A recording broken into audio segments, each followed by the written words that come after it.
Hola a todos. Vamos a probar a fondo el nuevo BMW Serie 3, exactamente el 320d. Un coche que se ha hecho con el liderato en las ventas en su segmento, pero que para Charlamotor ha perdido personalidad y se ha dejado llevar por la moda. Bienvenidos a Charlamotor.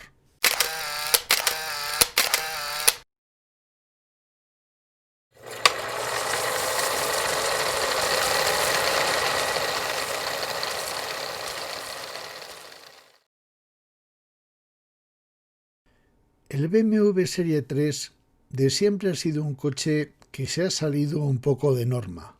Eso es bueno. Siempre ha sido un coche transgresor, ha sido un coche que ha marcado tendencia, ha sido un coche que sin grandes dibujos ni adornos, sino desde la sobriedad, ha marcado. De hecho, creo que hay un Serie 3 que es icónico.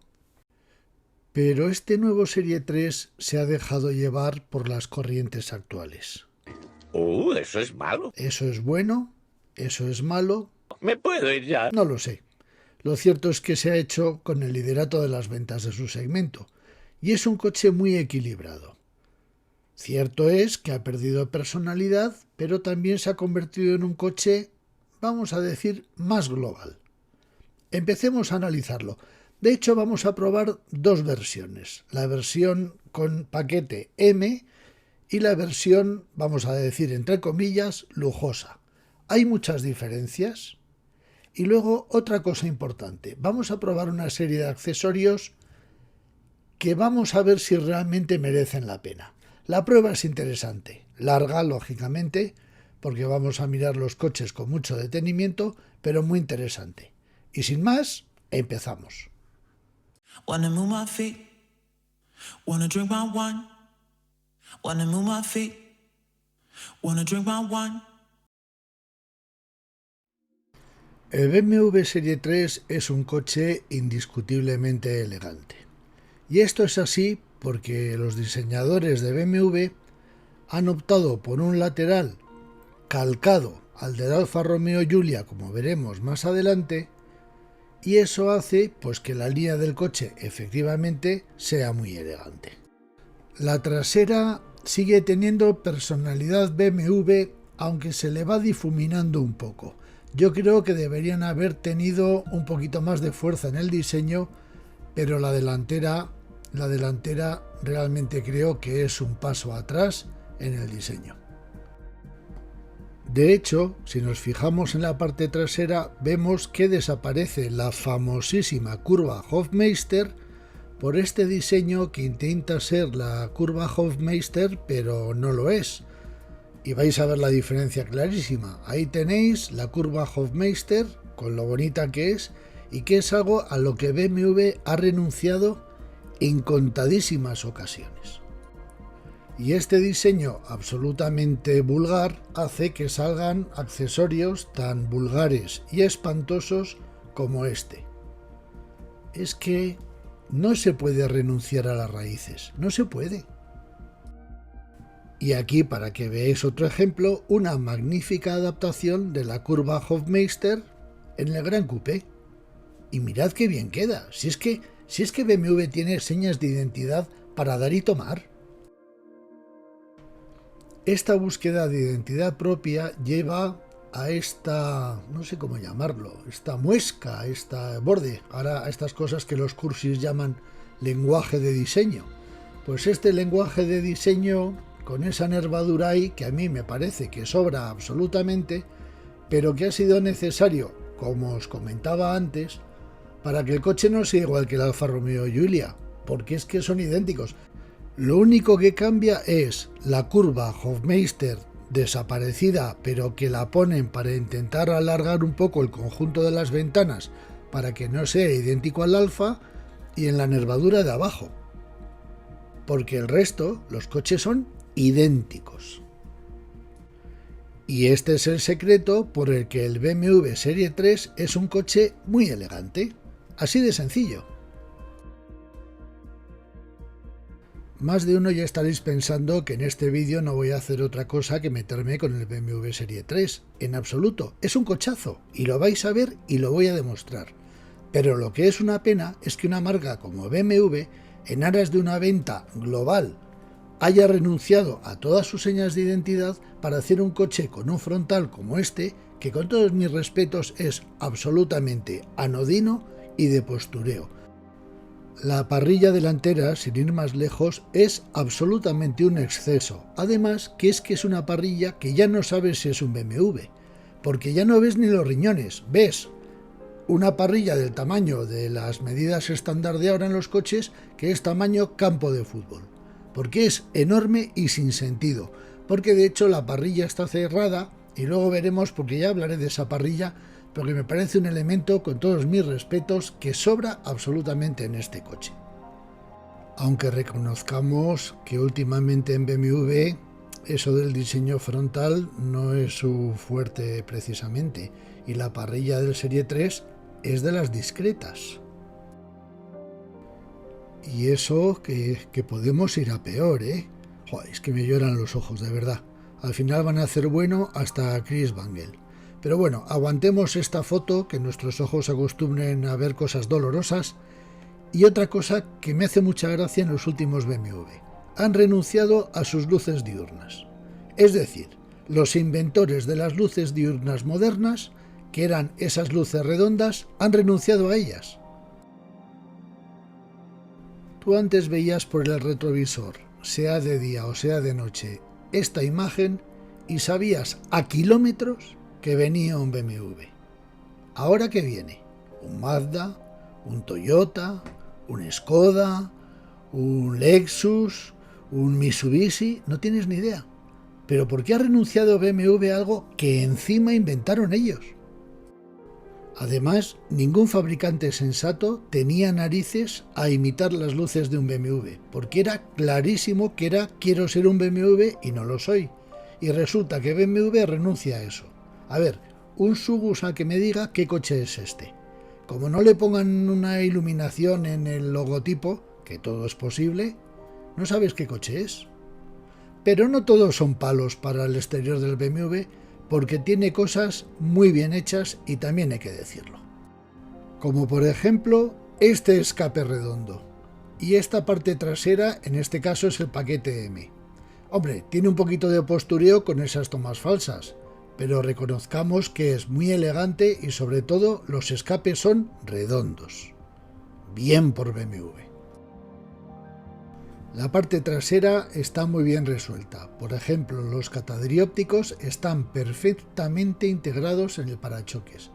Y luego vemos que los pilotos, que tienen un aire BMW, esto sí, son grandes, aunque yo les hubiera dado un poquito más de personalidad, un poquito más quizás. Pero veis una trasera sencilla, discreta, elegante y clásica.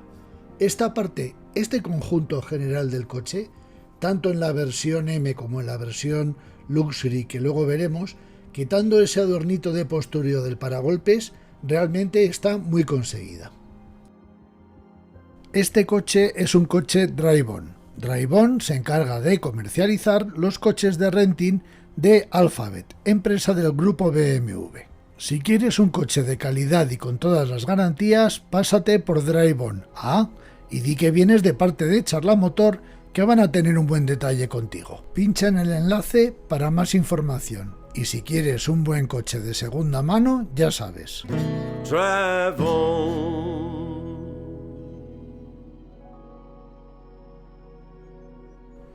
Y luego elementos como por ejemplo los tiradores son sencillos y bien hechos, cumpliendo su función. Cuando BMW se pone a hacer cosas prácticas bien diseñadas, es el número uno. Pero venga, empecemos a analizar elementos uno por uno.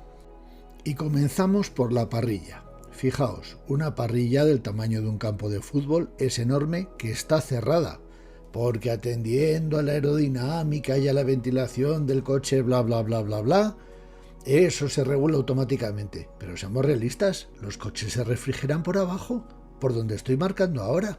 Entonces, ¿qué sentido tiene poner una parrilla superferolítica que hace 1.000.000 de cosas cuando el coche realmente lo refrigeró por abajo. Y este es el frontal del Serie 3 con el paquete M. La verdad que este paquete M, el frontal, tiene ese puntito de agresividad, pero siendo elegante, está muy logrado, seamos sinceros. Me gusta cómo queda el frontal con este paquete M. Y luego veis que las luces varían, porque este coche lleva montadas las luces láser de BMW, que luego analizaremos y compararemos con las luces LED que lleva de serie el coche. Eso es un poquito más adelante. Vamos a seguir con los elementos exteriores de la carrocería. Y estas son las luces antinieblas que son comunes a los dos modelos. Lo único que cambia, vamos a decir que es lo que le rodea, que en este caso es el paquete M, que vemos que es este plástico negro, y en el caso del Luxury pues lleva ahí un par de adornitos cromados. Pero a mí hay una cosa que no acabo de entender de esto de los antinieblas LED. Si la luz LED es la peor porque es muy blanca para conducir en niebla, ¿por qué hacen antinieblas LED? No lo acabo de entender. Y esto os lo explico en el vídeo que os dejo aquí el enlace, que explico por qué las luces antinieblas lo último que tienen que ser es blancas y LED. No os lo perdáis. Continuamos con los sensores de distancia para aparcamiento. Delante tenemos 6. Los frontales están a 44 centímetros de altura, los frontales laterales, vamos a decir, están a 46 y los laterales están a 54 centímetros. Yo los hubiera bajado un poquito, pero la verdad es que a la hora de aparcar cubre muy bien. Y atrás tenemos otros 6 sensores. Los exteriores laterales están a 46 centímetros, más bajitos. Y luego los traseros, los laterales están a 55 y los centrales a 54.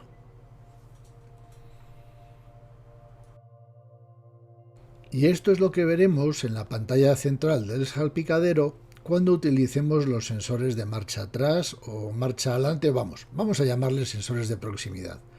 Veis que el de arriba es mucho más sofisticado, os da una visión cenital, os va diciendo si los obstáculos están cercanos, etcétera, etcétera, y el de abajo es mucho más sencillo, pero es igual de eficiente. Hombre, qué duda cabe que el ampliado te da mucha más información, pero por otra parte yo creo que a veces abruma y te da un exceso de información y al final estás más pendiente de la pantalla que de la maniobra. ¿Veis? Es que se mueve todo. Demasiadas cosas varían constantemente en la pantalla bajo mi punto de vista. A mí casi me gusta más el sencillo. ¿Veis? Ahora se pone así. No sé, lo veo excesivamente complicado quizás.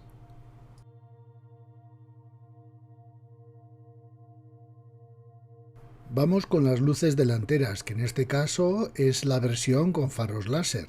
Ahí veis que toda la iluminación está encomendada a LEDs. Ahí tenéis las luces diurnas, que son diferentes de la versión normal. Ahora vamos a encender las luces de carretera. Ahí tenéis, cortas y largas. Las luces láser giran con la dirección, con lo cual los antinieblas no se encienden. Ahí están los antinieblas, como veis en LED, como hemos comentado antes. Otra vez las luces y los intermitentes que son en LED pero no hacen dibujitos. Muy bien BMW, muy bien. Eso es una delantera seria, sin dibujitos, sin adornitos, sin tonterías. Perfecto. Ahí veis las luces largas y poco más que contar.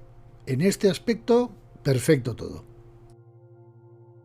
En el caso de la versión estándar cambiamos los faros láser por unos faros LED y las luces diurnas varían a estas otras que os estamos enseñando. El resto, antinieblas, intermitentes, etcétera, etcétera, son todos iguales.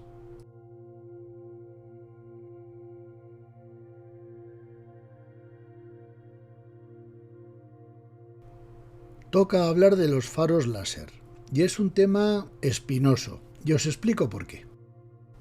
Como podéis ver, en ambos casos los coches no llevan lavafaros, pero han hecho un diseño que parece que esas puntitas que sobresalen en los faros estaban destinadas a ser los lavafaros. Esto significa que ninguno de los dos faros emite más de 2000 lúmenes, porque la Unión Europea es tajante. Más de 2000 lúmenes significa llevar corrector de altura y lavafaros. Yo me resistía a creer que unos faros que valen 2.300 euros no tuvieran más de 2000 lúmenes, pero la realidad es tozuda. Y este es el haz de luz que proyectan los faros láser. Y lo primero que me llamó la atención es lo mal definido que está el haz. Fijaos que toda la parte superior tiene muy poca definición. Apagamos las luces, las volvemos a encender y veis qué poca definición de haz tienen. Vamos a ver si ponemos las largas, fijaos también que sigue igual, muy poco definido. Y lo que sí hacen estas luces con respecto a las estándar es que giran en curva, nada más. Aquí lo podéis ver.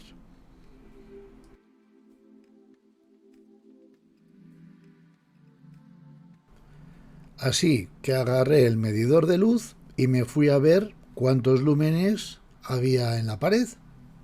Y ahí estáis viendo que me dio una máxima de 2030 lúmenes, es decir, ese margen que tenemos de tolerancia, pero que estos faros láser no dan más de 2000 lúmenes. ¿Merecerán la pena? Vosotros decidís. Y este es el haz de las luces LED normales, que veis que es hasta más definido, y tenemos exactamente los mismos lúmenes, 2000. Y aquí tenéis, en este caso con los faros láser, las luces antinieblas, que veis que son dos rayitas blancas a las que yo sinceramente les veo bastante poco sentido, porque tampoco son unos faros cuneteros, pero en fin, ahí están.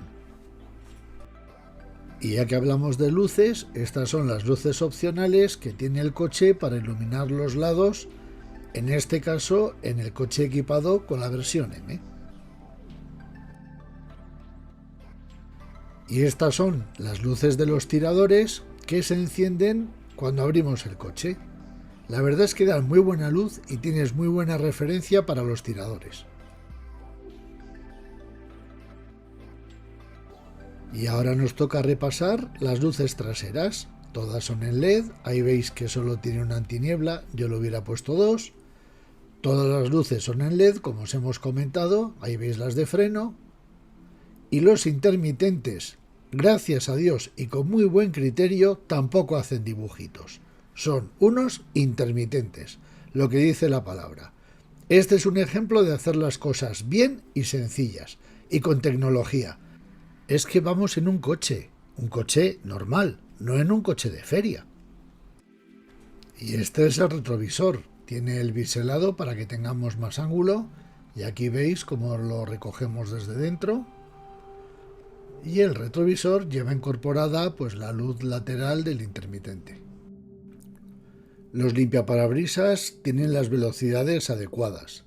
La superficie de barrido tiene una pequeña zona que no me acaba de gustar, ahora lo veremos, pero lo dicho, las velocidades son adecuadas y luego el lavaparabrisas sale de los propios limpias, no son los típicos chorritos que salen del capó. Lo que no me gusta es que queda mucha superficie sin barrer, como veis ahí en el borde izquierdo. Por tanto, si juntamos el pilar con lo que queda sin barrer, ahí tenemos una zona donde no vemos, y eso no me gusta. Por si acaso, esto mismo lo verifiqué en la otra unidad del BMW Serie 3, y como estáis viendo, el resultado fue el mismo. Esto es un punto que habría que mejorar.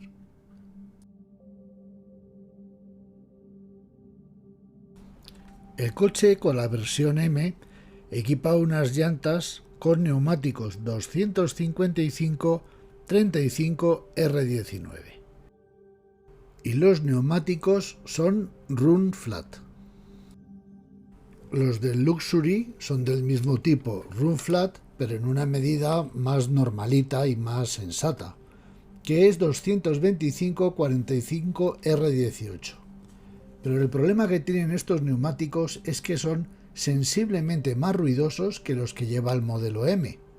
Y eso a la hora de viajar se nota. Luego hablaremos de ello. La antena de techo pues es la típica de BMW, que yo realmente, si se pudiera eliminar y dejar el techo sin nada, sería perfecto. Pero bueno, Aquí la tenemos, y es algo que BMW también ha decidido que es una seña de identidad.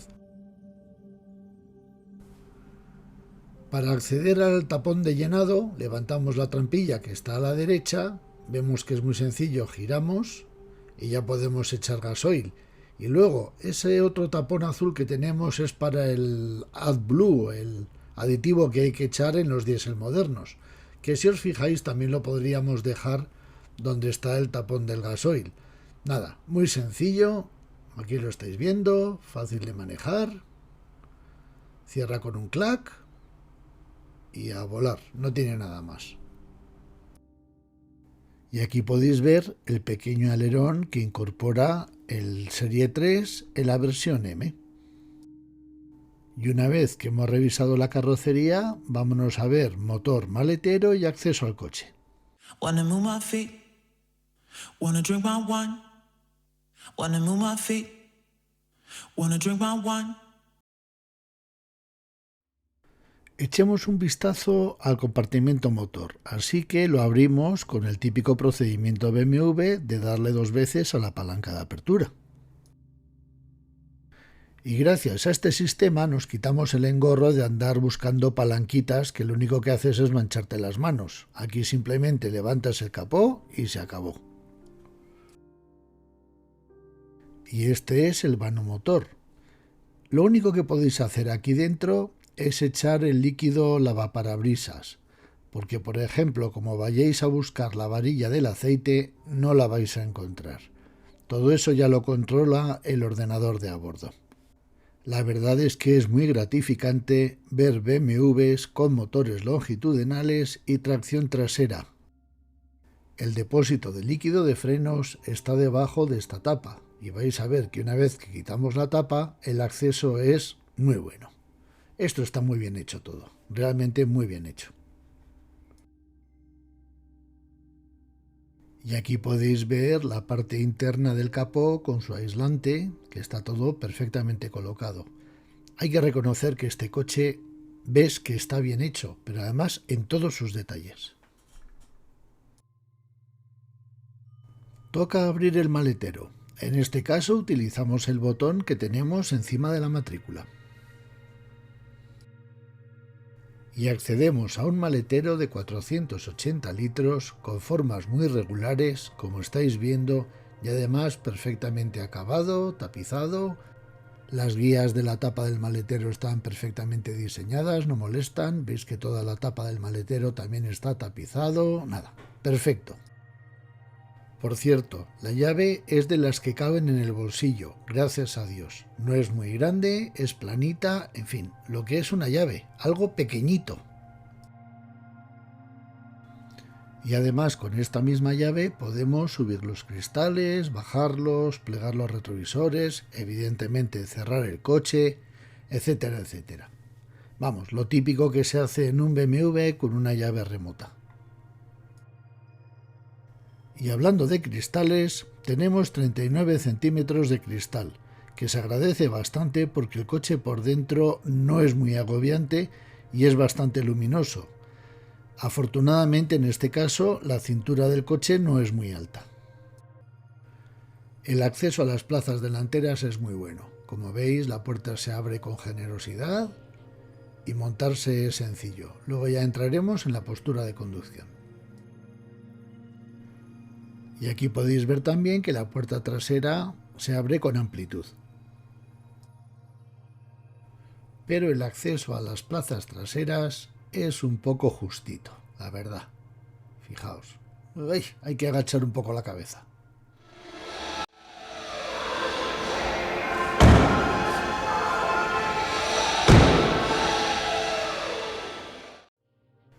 Perdón por el ruido de fondo, pero merecía la pena que escucharais el ruido que hacen las puertas al cerrar.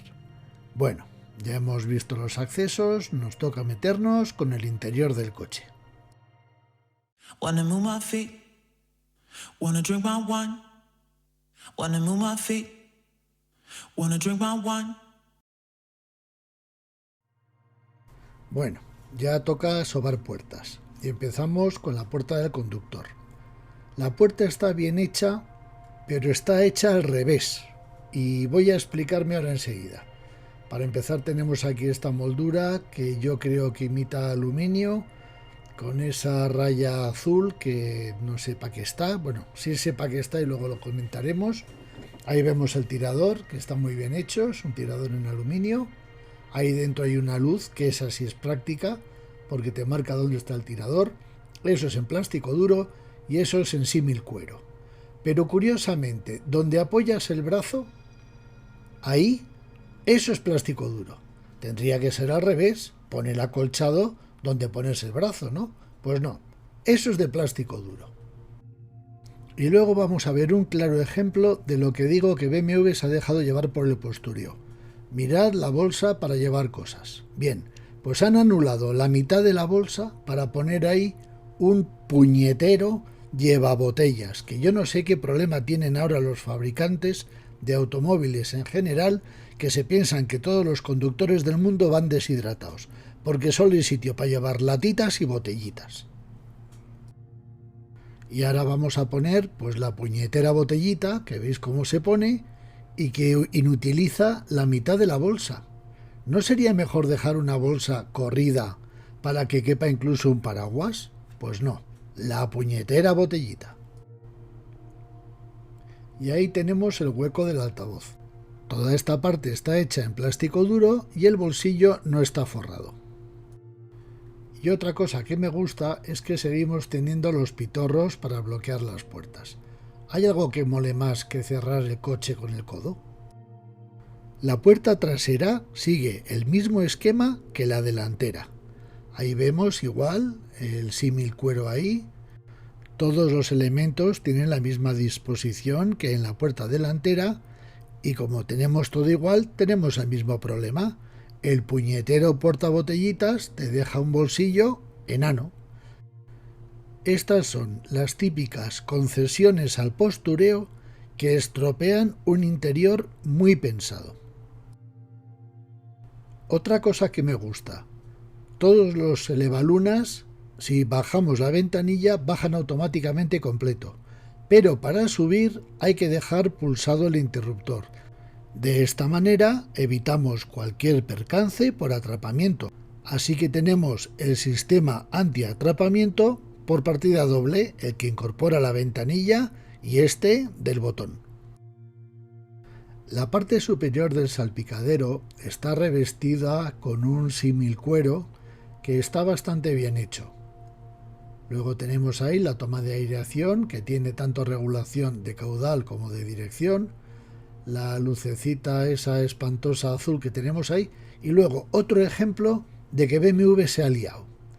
Ha montado todo ese pifostio simplemente para manejar las luces. Atentos, 8 botones y una rueda que lo único que hacen es poner las luces automáticas, quitarlas, poner el intermitente lateral que deja la luz de posición, que eso antes se hacía con la palanca del intermitente, y los antinieblas, además de la regulación de la luz. Pero es que todo esto, con una rueda, se hace mucho más sencillo y además evitas tener que andar mirando qué botón estás tocando, porque para manejar este conjunto tienes que mirar y con la rueda no, lo hacías al tacto. Esto es lo que yo digo, esto es una demostración de complicarse la vida de una forma absolutamente innecesaria para lograr incluso un resultado peor. Y esto mismo en la generación anterior. Como veis, sencillísimo, 3 botones y una rueda y a volar. Pero todavía se puede hacer más sencillo. Y si no, que se lo pregunten al Golf.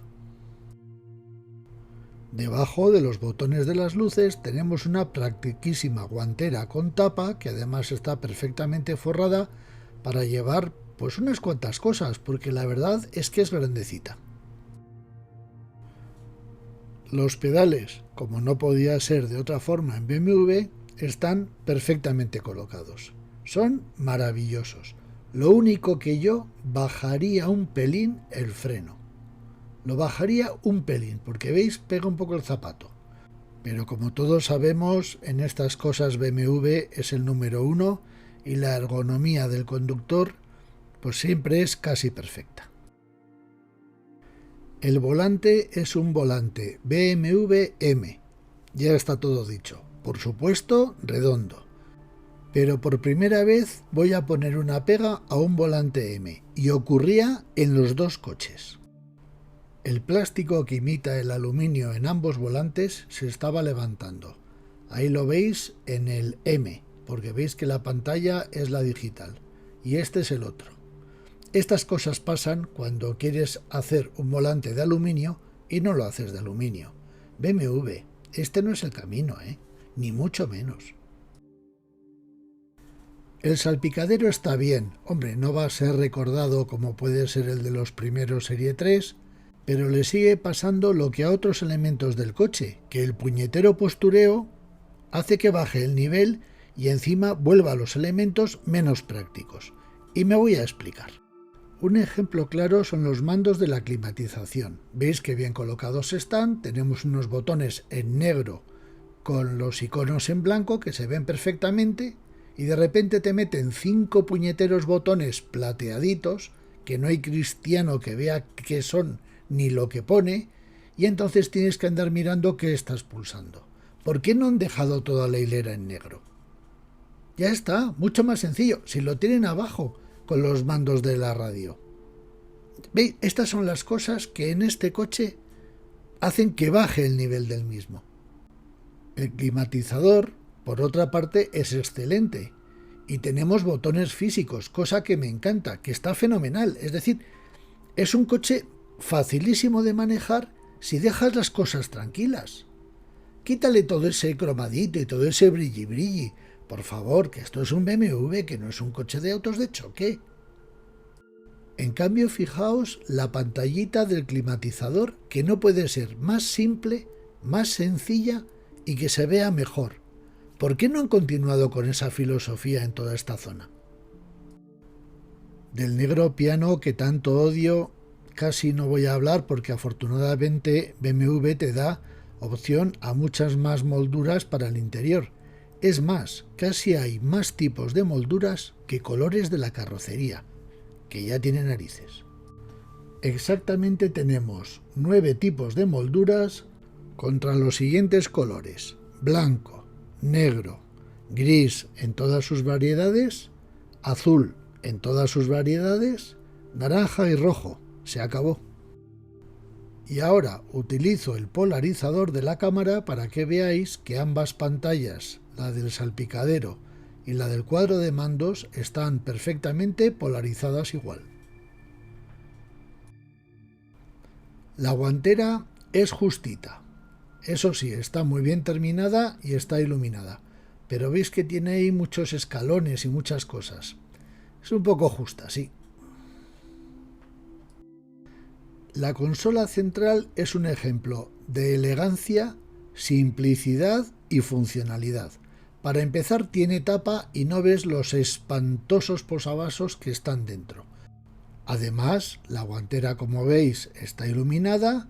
Tenemos un cargador inalámbrico para el móvil, un hueco para el mechero o la toma auxiliar y una toma USB para conectar el teléfono al equipo de sonido. Luego nos meteremos con el equipo de sonido porque tiene bastante que comentar. Pero esta zona, para mi gusto, está hecha de cine.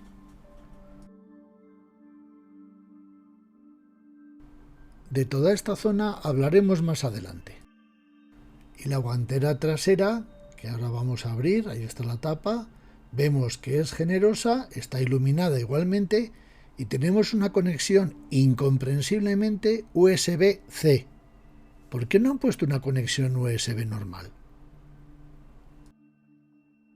Y esto mismo ocurre con las 2 tomas USB que tenemos para los pasajeros traseros.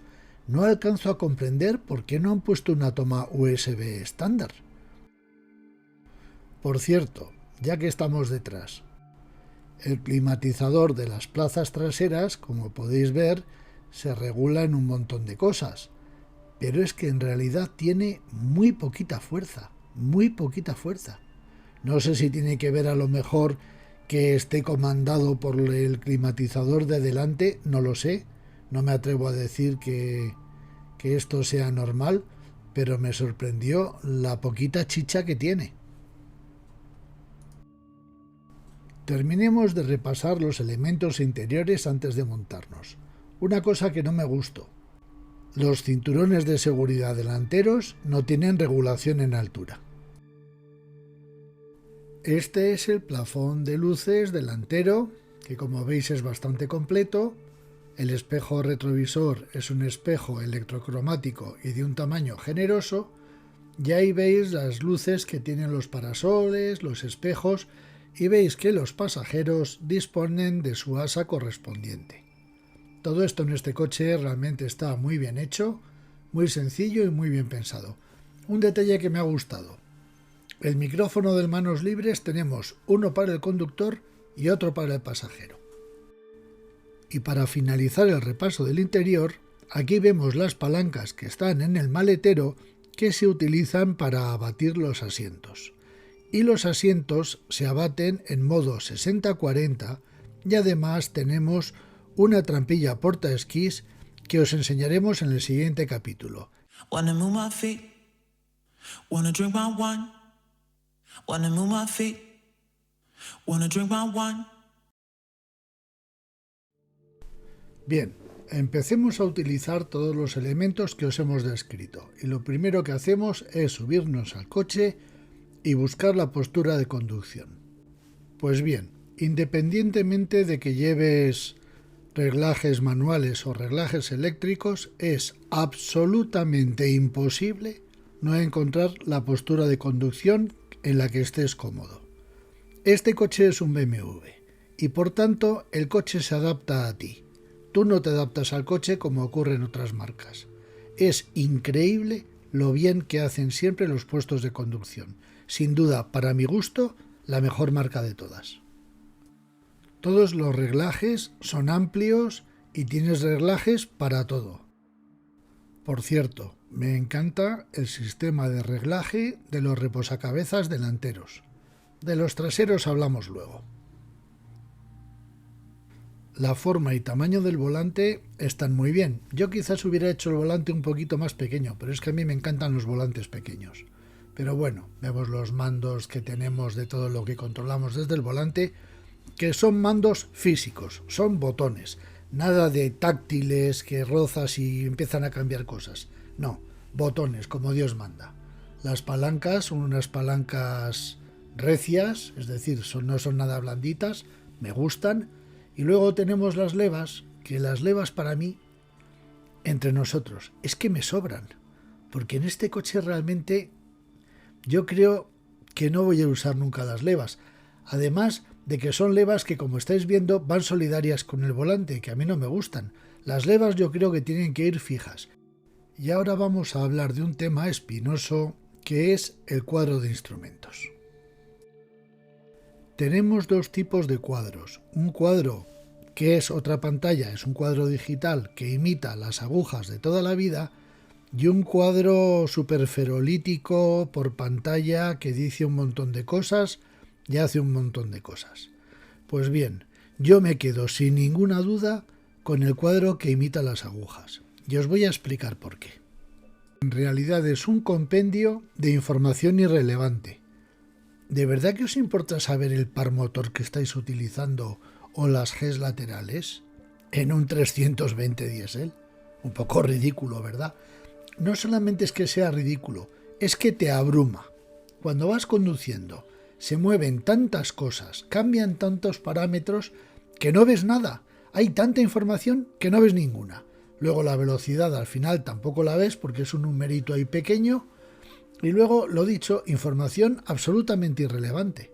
Luego, esa pantalla del navegador que estáis viendo ahora mismo, ¿veis algo? Si es que no vale para nada. En realidad es una pantalla muy bonita, muy para epatar, muy para decir fíjate qué pantalla lleva este coche, pero en realidad no informa de nada. Es más, si optáis por poner el cuadro complicado, yo os recomiendo encarecidamente que pongáis el Head-Up Display, porque al final en el Head-Up Display vais a poder ver a qué velocidad vais y a dónde tenéis que ir. Con lo cual al final yo terminé consultando el Head-Up Display y pasé olímpicamente del cuadro de instrumentos, porque hace tantas cosas, de verdad, que abruma. Luego os voy a hacer una demostración de los dos cuadros y vais a ver cómo tengo razón. En cambio, el cuadro, vamos a decir, analógico, es delicioso. Fijaos, la escala de kilómetros es la proporcional. Las agujas cambian de color según la visibilidad para que lo veamos bien. Tenemos exactamente la misma información que tenemos en el otro cuadro, sin las tonterías, sin el par motor, sin las Gs, nada, sin tonterías. Y fijaos qué diferencia de cuadro. Es que es una gozada. Aquí ves a qué velocidad vas. En fin, que este es otro ejemplo de que BMW se ha dejado llevar por el postureo y que, para variar otra vez, la opción barata es la más aconsejable. Fijaos aquí el lío del cuadro de arriba y la limpieza del cuadro de abajo. Recordad que tenemos un navegador en otra pantalla y además nos habla. Perdonad por los reflejos, es inevitable, según vas conduciendo tienes los reflejos, que esa es otra, los reflejos en el cuadro. Pero bueno, aquí veis qué lío el de arriba y qué limpieza el de abajo, y en realidad están dando exactamente la misma información, quitando la navegación, que encima la tenemos en otra pantalla. El cuadro de arriba no aporta absolutamente nada. Toca hablar del sistema de interfaz entre el usuario y el coche, todo lo que manejamos con la pantalla central. Y todo este sistema tiene una calificación clarísima, que es sobresaliente. Es un sistema muy sofisticado pero muy intuitivo. Y lo mejor de todo es que el sistema se adapta al usuario, no al revés. Vamos a verlo. Aquí, por ejemplo, estamos manejando la radio con los botones tradicionales, una rueda para el volumen, unos botones para las memorias. Ahí vemos también que tenemos botones físicos para diferentes funciones. Lo único que no me gusta, como ya os he dicho, son los botones plateaditos porque no se ve lo que pone. Pero este sistema en general, toda esta interfaz que tiene el conductor con el coche es magnífico. Lo puedes manejar desde el volante, con la pantalla táctil que también incorpora el coche, con el mando que tienes en la consola central, o si no, con botones físicos. De verdad que es un sistema que cautiva, porque tú manejas el coche como a ti te gusta, no como te dice el coche. Es fantástico. Que me ha dado el título, porque la novela se titulaba antes El silencio. ¡Anda! Y de repente pues llegó Raluca con la buena suerte debajo del brazo, que es su buena suerte, que es su voluntad de tener buena suerte, sus ansias. Porque muy buenas cartas no tiene, hay que reconocer. Hombre, a veces de la buena suerte se habla mucho y siempre se habla de la parte en la que nosotros podemos intervenir, lo que tú decías, ¿no? ¿Qué hacemos con el azar? ¿Cómo respondemos ante...? Al final dejas de hacer el indio con la manita y utilizas los controles que tienes por todos lados para manejar el equipo de sonido. Por cierto, hablando del equipo de sonido. Una de las unidades llevaba el equipo de sonido Harman Kardon, que vale 1.000 euros. Y el otro coche llevaba, no sé si llevaba el equipo de sonido estándar o uno que llama BMW Alta Fidelidad o IFI. No lo sé. Pero yo, con el corazón en la mano, os recomiendo el que no es el Harman Kardon. Supongo que será el IFI, porque si ponemos una puntuación, el Harman Kardon yo lo puntuaría en un 8,5. Pero es que el equipo, vamos a suponer que es el IFI, yo le pondré un 8. Me gustaría saber si el equipo normal suena igual de bien, pero desde luego el equipo que no era el Harman Kardon, para mi gusto, era un equipo excelente y te ahorras 1.000 euros. O 600, según el caso. Seguimos con los mandos de la consola central. Otro ejemplo de cómo hacer las cosas.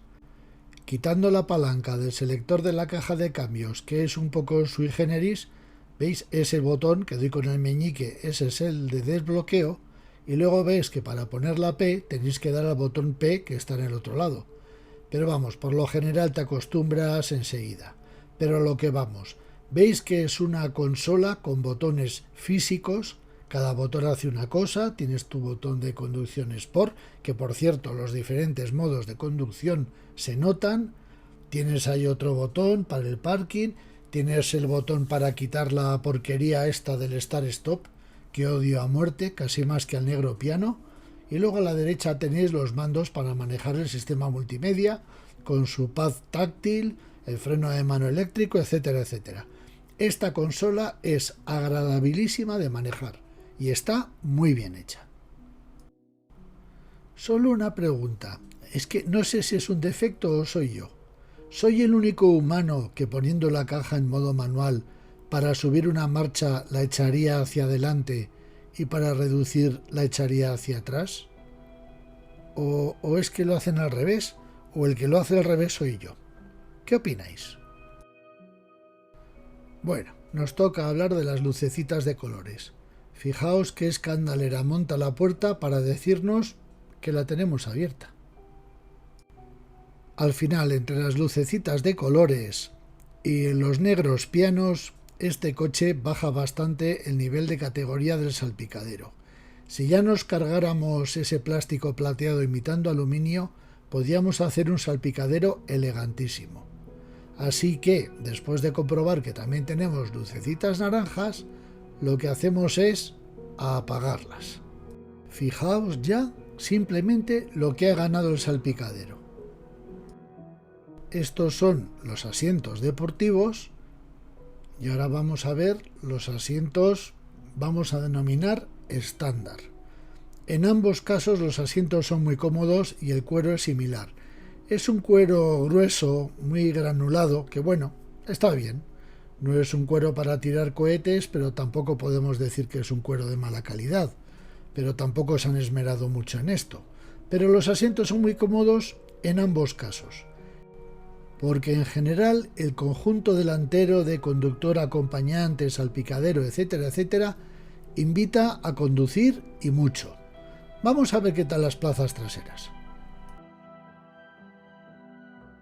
El coche atrás está claramente pensado para dos personas. Las dos personas que vayan a los lados van a ir cómodas, como veis hay un espacio para las piernas más que sobrado, pero como a alguien le toque en la plaza central, mejor que no sea pariente, o sea alguien al que no le tenéis mucho aprecio, porque os dejará de hablar. Y la medida entre el respaldo trasero y la punta del volante confirma que este habitáculo es amplio, ya que tiene 170 centímetros. Es un coche amplio y se nota.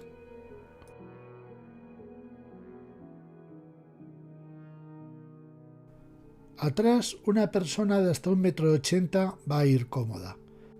Como veis, la visibilidad trasera es bastante reducida, así que los reposacabezas traseros son muy finitos y hay que subirlos para que cumplan su función. Y luego, como los pongamos a la altura de una persona de hasta 1,80 m, que hasta 1,80 m cabes bien detrás, pues no se ve nada. Así que esto, ¿veis? Ahora vamos a bajar los reposacabezas y aún así la visibilidad trasera es reducida. Y esto es lo mejor que podéis hacer con la plaza central, que es sacar el reposabrazos con los consabidos puñeteros agujeritos para las botellitas de turno, y además tenemos la trampilla trasera que nos sirve para usarlo como portaesquís, como estáis viendo. Y visto el interior, vamos a echar un vistazo a los bajos del coche. Ya os hemos dicho que aquí vamos a mirar todo. Wanna move my feet, wanna drink my wine, wanna move my feet, wanna drink my wine. Viendo los bajos de este coche, te das cuenta de la calidad de construcción del mismo. Fijaos, todo está carenado, todo está protegido, todo está con un plástico o con una protección. Lo que no es una protección térmica es una protección de plástico. En fin, que aquí en realidad poco tenemos que contar porque veis que está todo impecable. Aquí no hay una gota de nada, nada rezuma. Fijaos, por ejemplo, los escapes. Todo está perfectamente carenado, todo está perfectamente cubierto. En fin, lo dicho, que es que aquí poco tenemos que contar, así que vamos a lo mollar. Vamos a las impresiones de conducción. Wanna move my feet, wanna drink my wine, wanna move my feet, wanna drink my wine. El BMW 320 Diesel es un coche que te va a conquistar a medida que lo uses. No es un coche pensado para divertirte, es un coche que te va a llevar muy bien, es un coche que anda suficientísimo, tiene un motor muy agradable porque la respuesta del motor es lineal, como ya hemos dicho, tiene potencia de sobra, es un coche luminoso, tiene buena visibilidad, los pasajeros van a ir cómodos, el equipo de sonido está muy bien, el equipo tiene todo lo que necesitas, en fin, es un coche al que no le vas a poner ninguna pega. ¿Qué destacaríamos? La calidad de acabado, el equipo de sonido y sobre todo la rodadura. Es un coche muy cómodo, es un coche que va a hacer que hagas kilómetros con comodidad. Puedes elegir además un tipo de conducción económica, puedes buscar un tipo de conducción más animada, en fin, tienes todo tipo de opciones para conducirlo, pero cuidado, es un coche diésel, no nos engañemos, esto no es un deportivo, es un BMW porque pone un escudo de BMW y porque el coche anda muy bien, pero tiene una deportividad relativa, que no es que el coche ande mal, pero que si estáis buscando iros a hacer tramos, os habéis equivocado de coche. En cambio, si estáis buscando un coche para viajar rápido y cómodo, para que 4 personas viajen cómodas, con sus maletas, con un silencio bastante bueno, lo que pasa que curiosamente los neumáticos Run Flat hacen que suene mucho la rodadura, porque el motor prácticamente no se oye, la insonorización del coche es muy buena, hay muy pocos ruidos aerodinámicos también, pero todo el ruido viene de las ruedas, así que ya sabéis, cogéis la Run Flat y las tiráis. Y por lo demás es un coche, como he dicho antes, que os va a servir muy bien para viajar, sobre todo para viajar, que por ciudad se defiende bien, no es un coche muy grande tampoco, y que tiene pues lo que tiene que tener un coche actualmente, que es comodidad.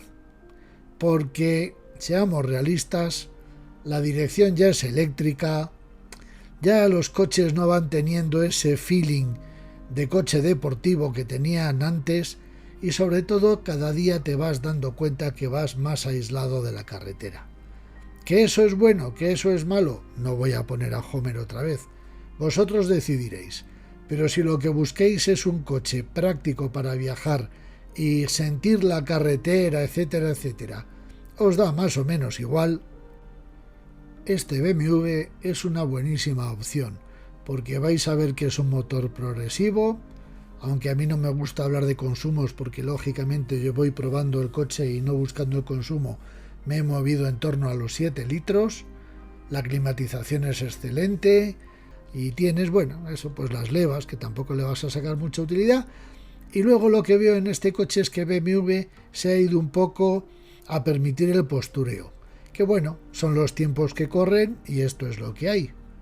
Espero que os haya gustado la prueba. Insisto, si estáis buscando un coche para viajar 4 personas con comodidad y un consumo moderado, no dudéis en ir al concesionario, porque este coche no os va a defraudar en absoluto. Muchas gracias por todo y hasta la próxima. Suscríbete a Charlamotor. En este canal vas a encontrar opiniones independientes y sinceras, y todo enfocado al día a día.